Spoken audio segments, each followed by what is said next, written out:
In my continued recount of the events that transpired in Book 1, chapters 7 through 12 of The Fellowship of the Ring, I find myself somewhat akin to a chronicler of tales steeped in wonder and peril. Essential to grasp is the harrowing journey Frodo Baggins and his companions undertake, filled with moments of warmth and dread. Emerging from the enigmatic old forest, the hobbits find solace in the house of Tom Bombadil, a figure both comforting and inexplicable. Tom's uncanny resistance to the ring's allure leaves me pondering the very essence of temptation. When Frodo permits Tom to handle the ring, it seemingly vanishes, a testament to Tom's unique nature. This episode, whilst brief, reveals much about the fundamental difference between Bombadil and others. He is a being entirely unaffected by earthly temptations, his influence rooted in the natural world rather than in power or dominion. His abode provides a necessary respite, one that Frodo and his friends would recall with fondness as they pressed onward. Upon leaving the haven of Tom Bombadil's realm, guided towards the Barrow-downs, the hobbits soon find themselves ensnared by a sinister fog. It is here that Frodo confronts mortality yet again. Captured by a Barrow-wight, he awakens to a dire scene, the wight preparing to end his friends' lives. In an act of desperation and latent courage, Frodo remembers and employs a charm provided by Tom.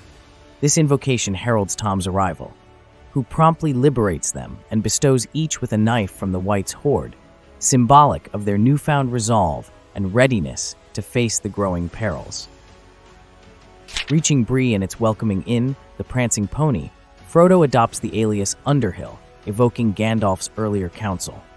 A sense of levity returns, but is shattered when Frodo inadvertently dons the ring, vanishing in a public spectacle that attracts unwanted attention. It is here the enigmatic Strider, later known as Aragorn, enters their orbit. Despite his rugged demeanor, Strider is revealed to be a figure of profound significance and capability. His presence introduces an essential theme of the narrative: appearances can belie true worth. Strider's warnings and Butterbur's belated delivery of Gandalf's letter compel the hobbits to reevaluate their security, and they wisely decide against sleeping in their given rooms. The reality of their pursuit becomes starkly visible when Black Riders assail both Frodo's home in Buckland and his room at Bree. The urgency of their flight intensifies. Despite difficulties in acquiring a steed, they manage with Sam's newly named pony, Bill. Their journey with Strider takes them across treacherous terrains, culminating at the ancient Weathertop. In this ruin, they find signs of Gandalf, though his whereabouts remain unknown. Here, the Ringwraiths, or Nazgul, attack, and Frodo's resolve is sorely tested. The compulsion to wear the ring overtakes him, revealing the ethereal forms of the riders, adorned with dreaded silver knives. In a mix of valor and desperation, Frodo invokes Elbereth and strikes at their leader, but is grievously wounded. The knife leaves more than a physical scar, embedding a deadly enchantment that demands immediate and powerful intervention. Strider's skills as a healer come to the forefront as he tends to Frodo with Athelas, a plant disregarded by many, yet potent in healing.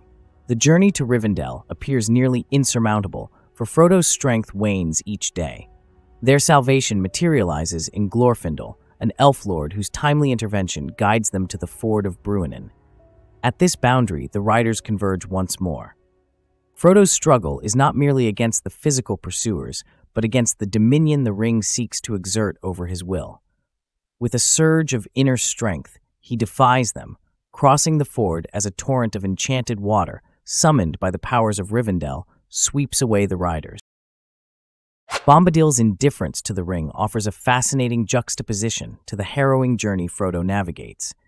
It emphasizes the varied responses different beings have to the ring's malevolent allure. Bombadil, embodying the wild and unconquered nature, contrasts starkly with the riders whose very existence is a testament to the ring's corruption. Finally, this portion of the tale amplifies the creeping terror the Nazgul inspire. Their pursuit becomes a palpable threat, transforming from vague shadows into adversaries of flesh and fright. Naming these figures does not diminish their menace. Rather, it lodges it into Frodo's consciousness, underpinning his internal struggle against their pull.